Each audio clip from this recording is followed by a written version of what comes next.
South African President Cyril Ramaphosa has paid tributes to his country's first democratically elected leader, the late statesman President Nelson Mandela.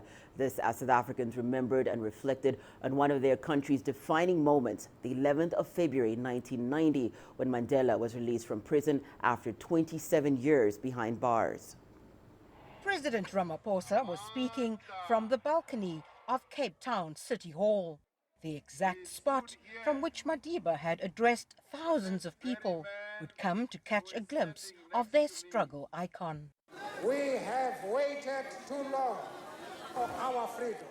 I cannot think of a single day in the history of our country when an event positively changed the course of the country like the release of Nelson Mandela from prison.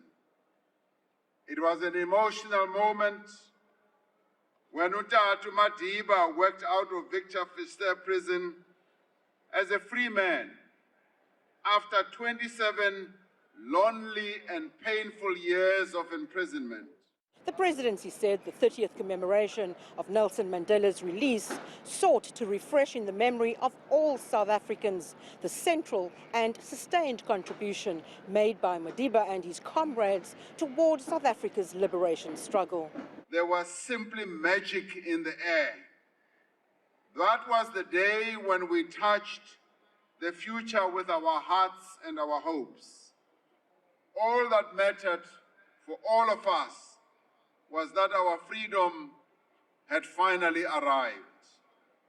The day Madiba was released was the day we all knew that apartheid was dead and it was finished. It was an extraordinary moment. It was the climax of us knowing for sure that democracy was going to come.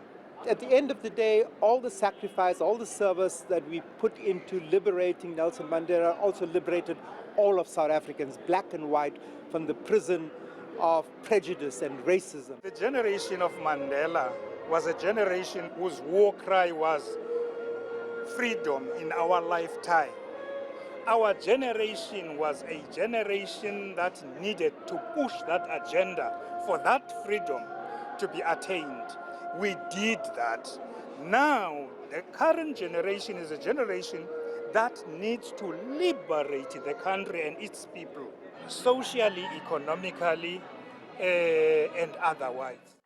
All the speakers at the event agreed that the huge economic imbalances in South Africa needed to be dealt with in order to carry on the legacy of Nelson Mandela for the next 30 years.